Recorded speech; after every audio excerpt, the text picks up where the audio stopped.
দেশের 4 জেলায় বজ্রপাতে 9 জনের মৃত্যু হয়েছে। আর কালবৈশাখী ঝড়ে গাছ পড়ে জামালপুরে মারা গেছেন মা এবং 2 মেয়ে।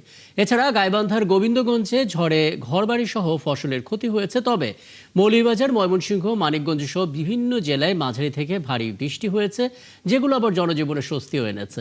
আবহাওয়া অফিস বলছে দেশের 8 বিভাগেই ঝড় বৃষ্টির সম্ভাবনা রয়েছে। আমাদের সহকর্মীদের পাঠানো তথ্য এবং ছবিতে প্রতিবেদন।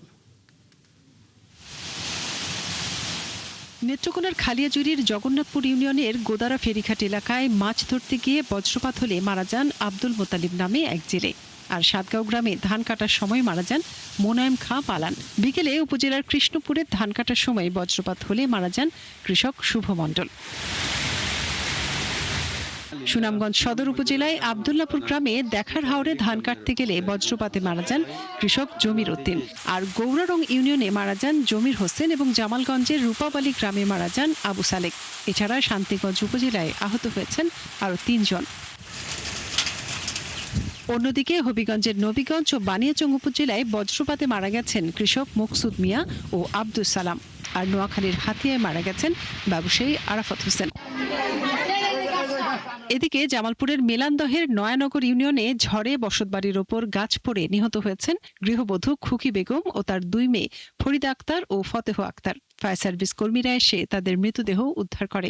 একই পরিবারের 3 জন গাছ চাপা দিয়ে মারা গেছে। মা মেয়ে 3 জনই আর কি ঘরে থাকতো। আর গাইবান্ধার গোবিন্দগঞ্জের বিভিন্ন এলাকায় ঝড়ে শতাধিক ঘরবাড়ি বিধ্বস্ত হয়েছে। এতে দুর্ভোগে পড়েছেন মানুষ। পাশাপাশি গাছপালা ও উঠতি ফসলেরও ব্যাপক ক্ষতি হয়েছে। খোলা আকাশের নিচে আমরা বসবাস করতেছি। আর আমি এখানে ছিলাম। কাল থেকে রান্না বাড়ি নাই, এই যে সাইটের বাড়ির লোকজনেরা একটু করে ভাত দিয়ে যাচ্ছে, তাকে কেউ খাচ্ছে কেউ খায়নি।